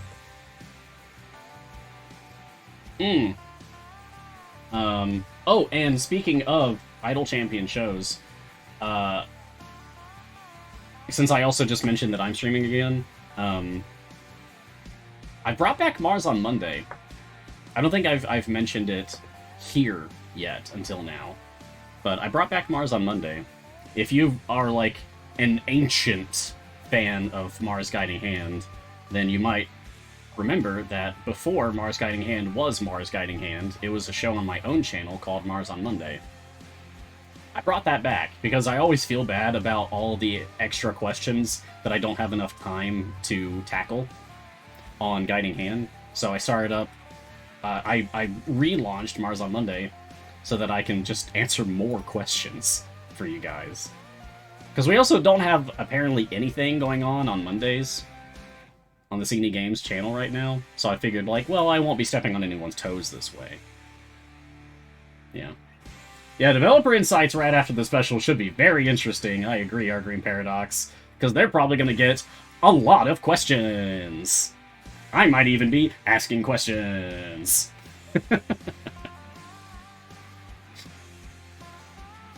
Yeah. Oh, Alaska, you remember it? Nice. That's great. Yeah, so that's back. After like 70 episodes of Guiding Hand, I decided to bring back Mars on Monday. So that's on my own channel, but that's Mondays from, oh gosh, what is it in Pacific time? I think it's 11 a.m. Pacific time to 1 p.m. Pacific time, because in Eastern it's 2 to 4 on Mondays. But yeah, if you want to spend some extra Idle Champions time with me and ask questions, especially like if I didn't get to answer your question on Guiding Hand, then just pop over there and ask me, and I'll be sure to take care of you too. Speaking of questions, let's get back to that, because I've got half an hour left. So let's see if I can get up to at least question 40 here. I left off on after 30. Okay, so 31, Andromek.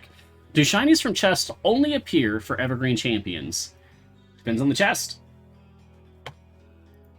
If you're opening up regular silvers, yes, the only shinies you'll get from regular silvers are going to be for Evergreen Champions. Ah, would have been cool if I just casually got a shiny right then to show an example. From gold chests,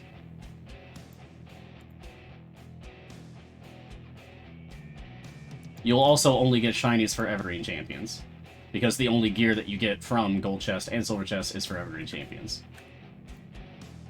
However, if it's an event chest, or a weekend chest, or a patron chest, then it might have a shiny or an event champion. That was a 6 epic, you missed your own luck. Oh man. I guess I just take it for granted now. Okay, so that was the Netherese Necropolis, and now let's see what our variant is. Ineffectual Intellectuals. Search the city while taking time to try and understand the magical mysteries hidden within. Complete area 575. The starting goal is 575. Oh, good gravy. Only champions with intelligence of 14 or higher can be used, and champions' normal attack cooldowns are increased by 1 second. Ha! Oofa doofa. Okay. That's gonna be rough. That's gonna be rough. Like, I'm thinking about this with Mert and Vajra and Strahd and Zerial. That's a rough one. Whew. Well, I'm gonna start Alien Allies.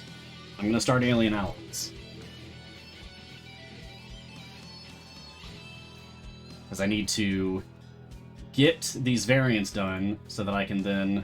And we'll just let this one coast. Get these variants done so that I can then do the patron versions. Man. Oh, Irian, did I miss a question you asked earlier? It happens. Sorry.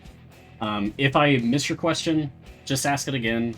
And also, just rest assured that Sasha does very good work grabbing questions from chat to put into the document that I use. So your question was about Ashara Strahd. It sounded like you didn't use Ashara. Yeah, Oh, I didn't miss anything from you? Oh, okay. Oh, do I have a DPS preference there? Zorbu. Once you get the Zorbu intelligence increasing feat, then you can use Zorbu for Strahd variants. And Zorbu is one of the top DPS choices in the game. So he's a lot easier to work with than Ashara DPS for patrons, because Ashara depends extremely upon having a large roster of champions to choose from to build up her bonds, right? Zorbu, way easier to work with. So if you want pure power, yeah, Ashara is awesome. But, she depends heavily on other champions. And when you're playing with patrons, your champion choices are heavily restricted, right? So that changes the value of every character. Zorbu is a lot easier to work with. He doesn't care, he just likes killing things. He's just a little ball of hate, as Harquark described, which I think is accurate. Still don't think he should be go-to-line. He's easier to work with than Ashara, so he's a great DPS choice for Strahd. You just have to get the feat for increasing his intelligence to make that happen. Good luck. Kitty Ma, should I always replace my heroes with the rightmost newer heroes? No. That's a great question, Kitty Maj.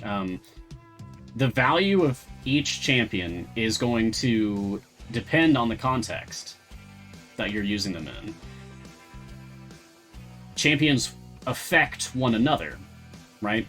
So if you put like nothing but DPS champions into your formation, you're gonna have a bad time. You're gonna have a bad time. You're gonna have a bad time. You got to think critically about what characters you're using and how you're arranging them. Their gear comes into the equation, the feats that you have on them come into the equation, your blessings, your patron perks, your Modron core nodes. There's a ton of variables. So I would not simply add the next rightmost character. I would not do that. You do have to think very carefully. Like, review your character, learn about your characters, learn about how they work, so that you can choose with wisdom what other characters you're going to use alongside them. Or even if that character is worth using.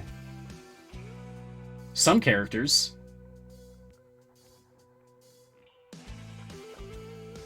just aren't worth using. I'm not going to name names. I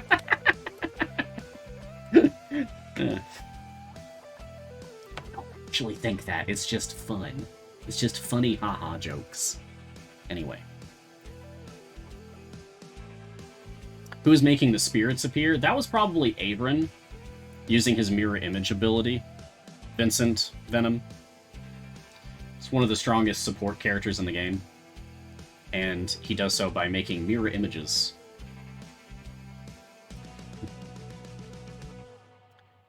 Kitty Maj, when's the best time to use ultimates? It depends on the ultimate. Some ultimates just do damage, right? So they're good to use for when you're trying to kill a tough boss. Some ultimates might not do a lot of damage, but they hit multiple times. Those ultimates are better for shredding down enemies that have segmented health, like that Drider we just killed a couple stages back. Some ultimates are good for knocking enemies away and keeping them at bay. That's defensive right there. Like, maybe you just need to buy time to heal people or change your formation around. That's good for that. Ultimates do different things, so just like the champions, you have to study up on the ultimates and think about when each individual one might be best used. You really can't generalize. Which familiar can change color? Ventontron. I'd say the one that most changes color is Mage Hand. So the Mage Hand familiar, which is only like 250 gems or something, has a green version. And I think that's the biggest color change of all the familiars. Some others have other skins, like Red Panda Bubbles versus normal Bubbles. But if you just want like a pure color change, Mage Hand. Renee Bones, what would be your biggest piece of advice for someone who is free to play? Nice, great question. All of the content in the game, and I mean all of the content in the game, can be beaten as a free-to-play player. All of it. You can unlock every character, you can beat every adventure, you can beat every adventure variant, you can beat every adventure patron variant. Literally everything in the game can be done free-to-play. So, my biggest piece of advice for someone who is free-to-play: patience. I was dedicated free-to-play for like my first 2 years of the game. Okay? And that's my strongest advice for you as a free-to-play player, is to exercise patience. Because that's the biggest difference between free-to-play and not, is that doing free-to-play, things are just going to take longer. Because your characters are not going to be stronger than someone who has spent a lot of money on the game. Because they just, they can get gear and whatever more quickly and easily, and get those levels and get other champions and all that. You gotta be patient. The full calendar year rotation of events, 17 events, 3 champions per event, plus time gates in between each one. It's a lot. You just gotta have patience. Yeah, time is money. So that might not be like the go here, do this advice that you're looking for. I like to take a grander look at things, like a step back. And my biggest top-down advice for you is free-to-play: patience. You're gonna need it. Onyx Squared is asking, what is my creator tag? Oh, it's Storyteller Mars. All one word. Storyteller Mars. Thank you for asking. Pride of Nadra, do you like Ellie? Do you use her? Some runs she's amazing when she pulls the right cards, other times she's unusable. That's RNG, baby! That's what it all boils down to. That's what it's about. She is an extremely RNG-dependent character. Ellie is all about the element of chaos. Sometimes you're going to get super lucky and she's going to be amazing. Sometimes you're going to draw nothing but flames and it's going to screw you over for the whole run. And that sucks. Ugh. So it depends on your luck. Now, I'm not a gambling man. So, in actual practice, since the event's been over, I have been using Ellie for fun runs. When I just play an adventure for the heck of it, and I'm not concerned about being as strong as I can possibly be, that's when I use Eliwick. If I'm actually trying to push as far as I can and make as much gold and favor as I can, I don't use Ellie for that. But I use her for fun runs, because that element of chaos is interesting. So that's my opinion on Ellie. She's fine. I don't see her being like a huge meta pick for anything. Maybe certain speed formations. Some people have been using her in speed formations or click debuff formations, but for me, I use her for fun runs and that's it. Okay, and question 40 from Tickled. How do the veterans fill out the rest of the purples and epics? Time gates? Or wait for the next event to cycle around the following year? Little column A, little column B. You do the events when they cycle back around. If the character's been retired, then you're going to have to rely on time gates. Patron chests can help as well, because you can get blues and purples for event champions in patron chests as long as that champion qualifies for that patron. And weekend chests as well. So it's a little bit of everything, honestly. And a lot of patience. Just like I was telling free-to-play earlier, this game's all about patience.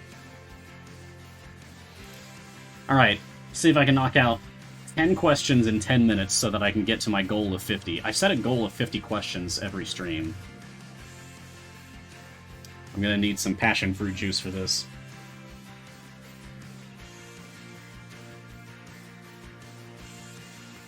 Ah. Okay. Go. Signore Rossi, hi. Hi. Question. I have now first 6 time gate pieces. Should I use the time gate or should I use them for the first patron? For your very first one, your very first collection of 6 time gate pieces, wait. Wait for this Friday. This Friday, there's a free time gate weekend, okay? Right here, if I hover over the time gate button, it says gates open in 1 day, 21 hours, 15 minutes. Alright? If you wait until Friday, you're going to get a free time gate. You're going to get presented with 3 champions to pick from.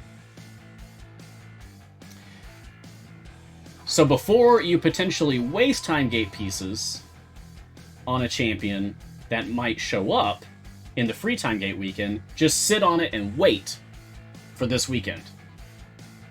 The character you want, you might get out of the free weekend. And then if you don't, you can still spend your 6 time gate pieces to open up a time gate manually and pick the character that you really do want. That being said, would I value getting started on your patrons over getting a manual time gate going?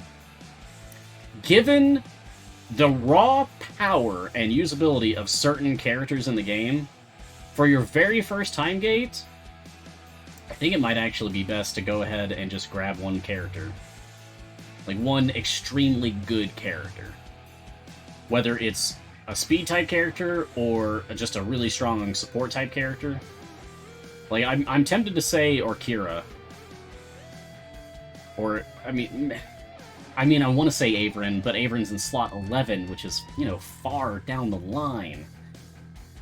I think that early slot champions are more valuable for newer players, just because you can get them out more consistently during every adventure.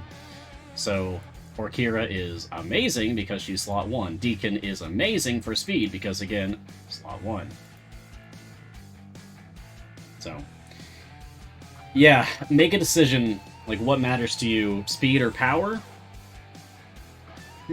Or do you want to prioritize making back more time gate pieces weekly? Like, if you're interested in optimizing your resource economy, then okay, get started with patrons then. So you can start generating more time gate pieces each week, so you can unlock those other characters faster in general. It's tough, but I'd say, like, just get like one. Just get one character if you're gonna get one. Then go all in on patrons.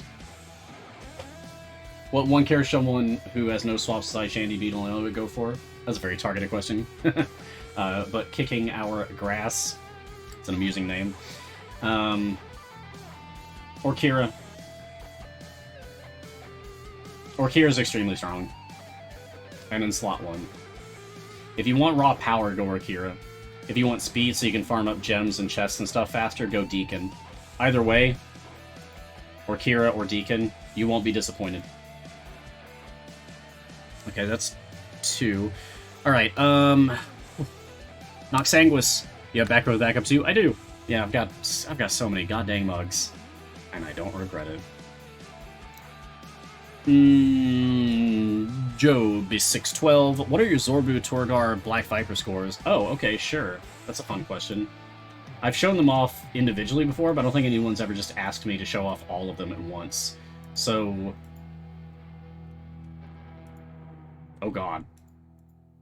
That got messed up visually. Here's my Zorbu score, currently.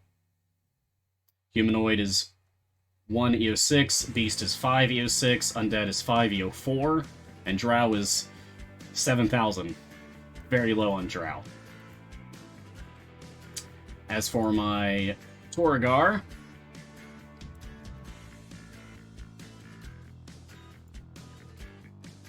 Zealot stacks are at just under 1 million currently.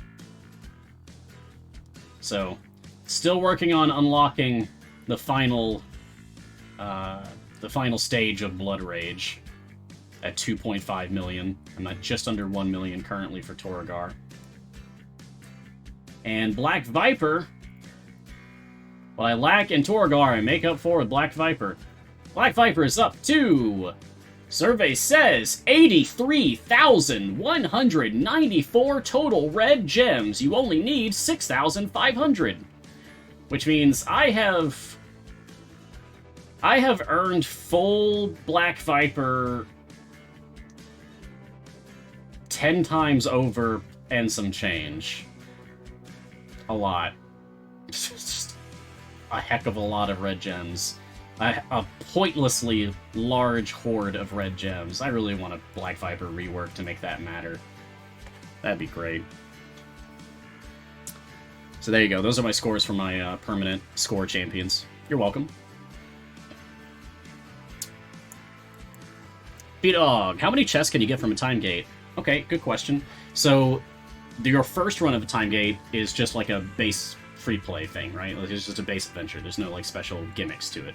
And the second one is as well. And each of those will give you 1 gold chest for that event champion, right? The third run is one of the event variant adventures for that champion. And that's going to give you another gold chest for that champion. So that's 3 gold chests for the champion. Then, every time you beat an increment of stage 100 for the first time in that time gate, you're going to get a silver event chest for that champion. So, since I believe, I could be wrong, but I believe the kill wall, the ban wall, whatever you want to call it, is like just past stage 1500. I guess you could say that the hard limit for number of chests you can get from a time gate is 18. Kill wall and ban wall are different things. Oh, really? I thought they were the same. Oh, kill wall is just when the enemies become like instant kill attackers, right? But ban wall is when you actually get auto banned. Okay. That makes more sense. I thought they were just interchangeable, but it makes more sense if they're different. Correct? Okay, thanks, Gar. Yeah. So I guess the hard limit is 18, but it's going to be extremely unlikely that you make it to that. I get past stage 900 each time gate, and then I get my 3 golds as well, so I get like 12 per time gate overall. Tickled, are you sure about silver shinies for only evergreens? I'm certain I got some silver shinies from silver chests on Event Champions. Yes, I'm absolutely dead certain. There's not much that...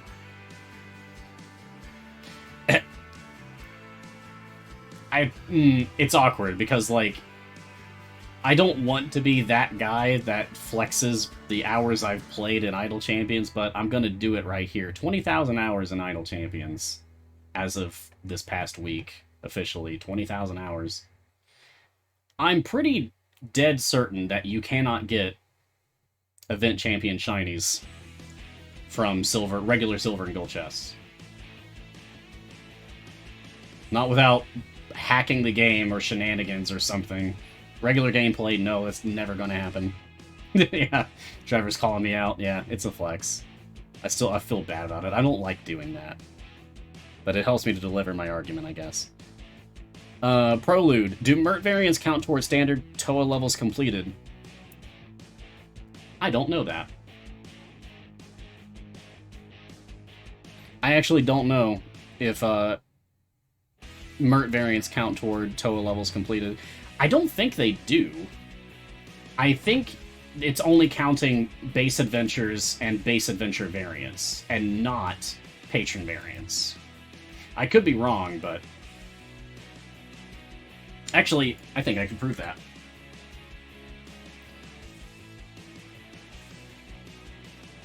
Because I haven't done this one yet myself, so... Unlocked, there we go. Spirit of the Trickster Gods. This is currently blocked for me. Must complete a 63 Tomb Annihilation Adventures or Variants. 62 completed. So the only one I haven't done yet is over here, Red Wizard Escort, and these are the base versions, right? If I turned on any of my patrons and took a look at this map, you'd see that a lot of my patron adventures are also done. So those are definitely not contributing then. There you go. Proven. Okay, whew. PhD Nova Dragon. Dr. Nova Dragon, I presume. I just started playing. When should I open these chests I got from codes? Do it now! Do it whenever you want, honestly.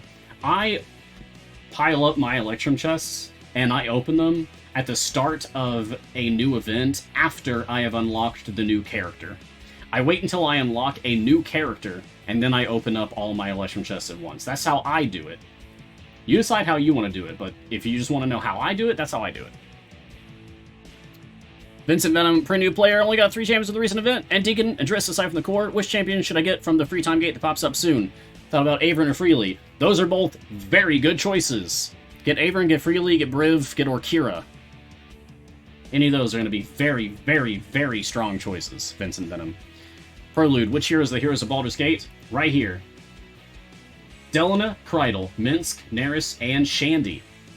There you go. This is Shandy, for example. This is Minsk. Those are the heroes of Baldur's Gate. Okay, I gotta go, because if I take any longer,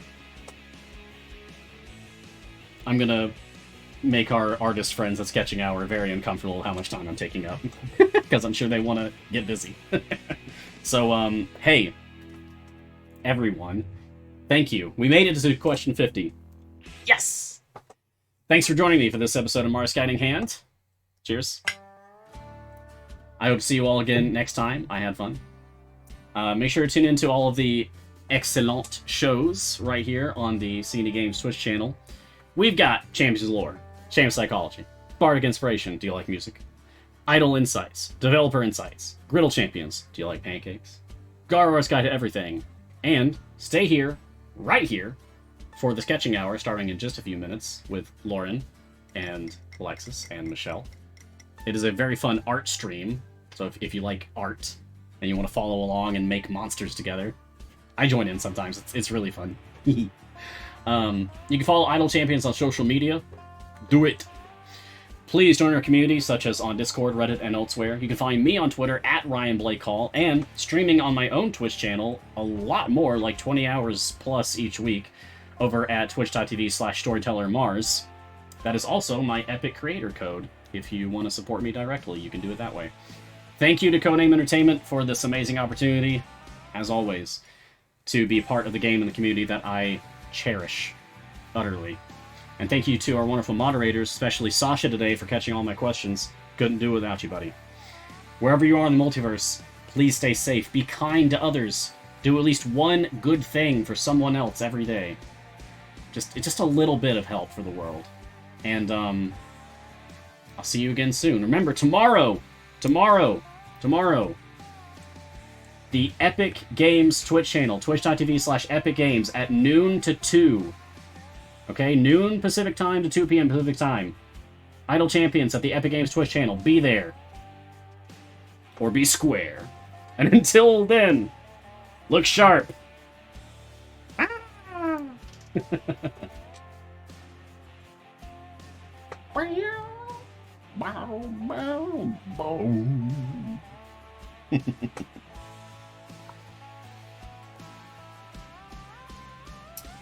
Man, it's good tea.